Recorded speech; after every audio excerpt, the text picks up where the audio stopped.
Good morning, Father. Good morning.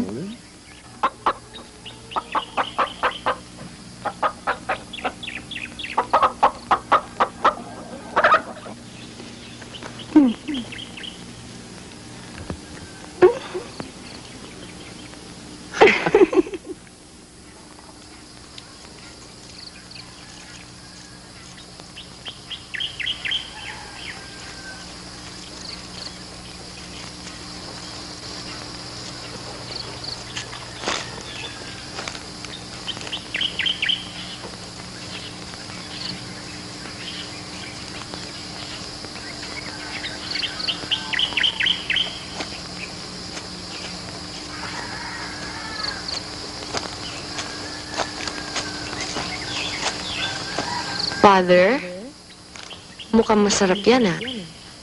O ito, balum-balunan. Teka muna. Baka sumakit ang tiyan natin ito. Bakit naman sasakit? Vanessa, ito'y hindi natin ninakaw.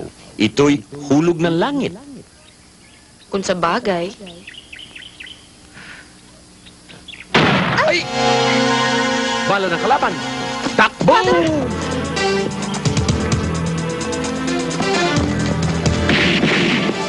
Anong binabali mo, Chongko? Halika na!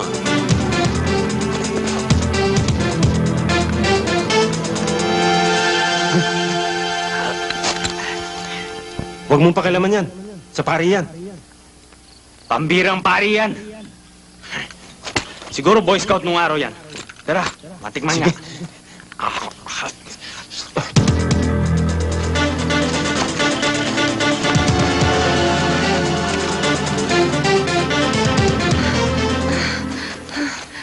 Father, may beach resort pala dito, oh. Oo nga. Siguro pwede muna tayo mag-check-in. Palagay ko hindi tayo masusundan ng mga humahabol sa atin. Oo, sige. Father, mabuti pa tanggalin mo muna yung mga burloloy mo. Halata tuloy pari ka, eh.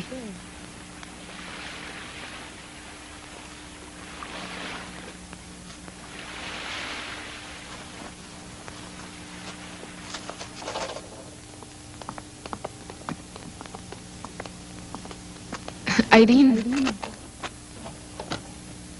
meron lang akong checkin sa room 23, pwede ba? Oo, sige.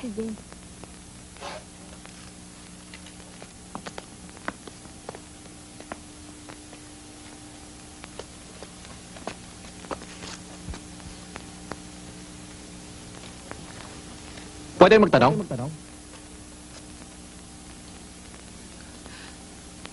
Ano yun? Meron ba kayong pasyenteng nagngangalang Victor Guerrero? Isang pulis? Sandali lang ho.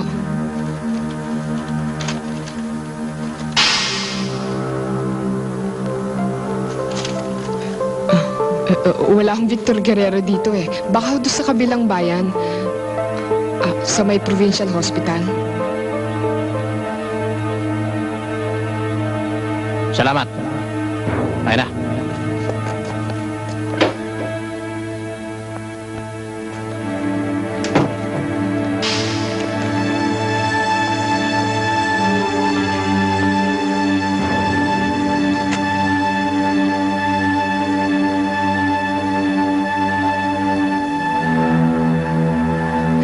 Victor?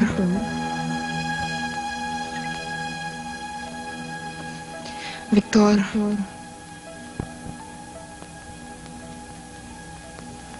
Bakit? Victor, may mga lalaki naghahanap sa'yo. Palagay ko mga kalaban mo sila. Victor, siguro kailangan ilipat muna kita ng ibang lugar.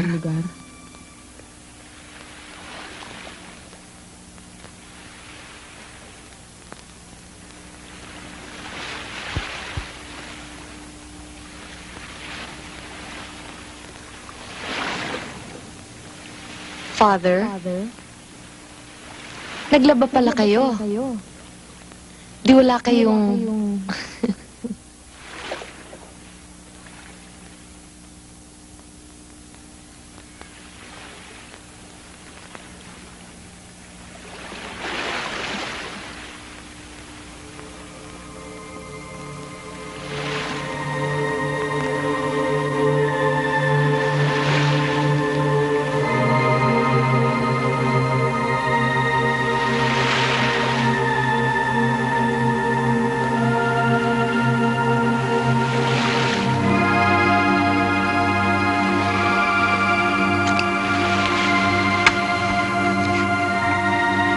Ako na. Baka mataga mo ang daliri mo, kalawangin yung ulo.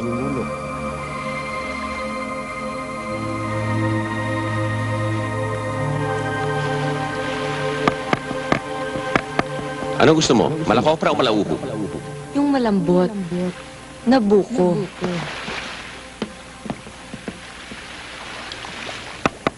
Ito.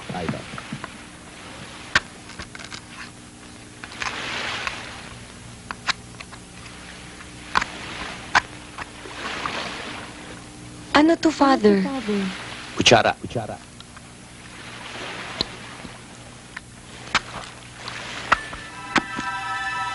Father. Baka naman mataga niyo yan daliri niyong yan.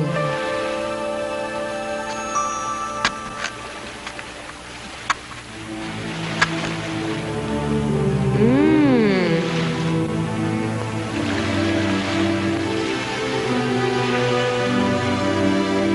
Sarap. Father, langoy tayo. Ikaw na lang, naligo na ako eh. Sige na, gusto ko kasama kita. Ikaw na lang. Baka malunod ako eh. Babantayan na lang kita. Sigurado ka.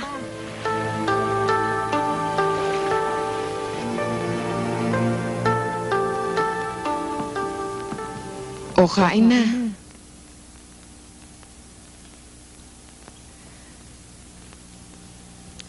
Victor, kailangan kumain ka.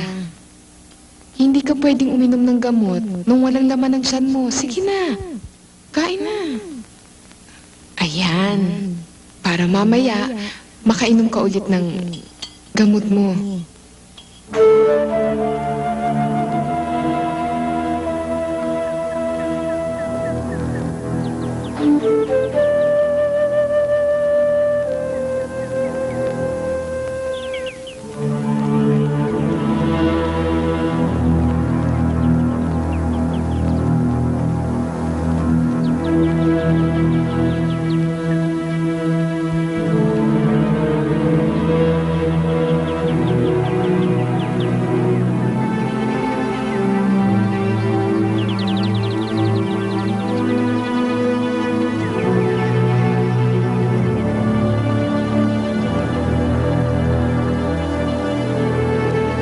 Nagkausap kami ni Chief. Natutuwa nga siya nang ibalita ko naka-recover ka na. Sasama nga sana siya sa akin. Gusto nga sana nila bisitahin ka dito kaya lang hindi na ako pumayag. Nagkasundo kami na sa 1 linggo, pwede ka na nilang puntahan. Nang sa ganon, magaling-galing ka na.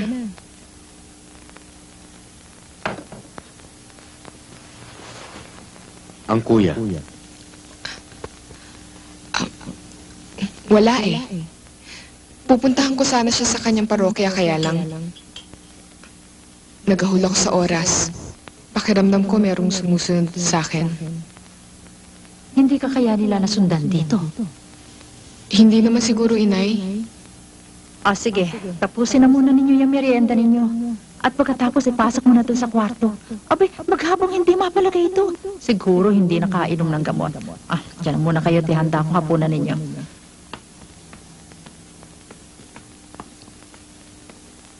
Ikaw hindi ka uminom ng gamot mo. Wala ka kasi. Ang nanay.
Father, Hmm. kunwari hindi kayo naging pare. Anong mga katangian ang hahanapin niyo sa isang babae?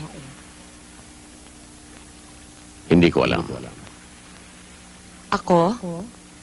Ang hinahanap ko sa isang lalaki? Yung responsable. Yung mas matanda sa akin. Mabait. Tsaka siguro yung mag-aalaga sa akin. Siguro pag nakahanap akong ganong klaseng lalaki swerte na ako, di ba, Father? Father?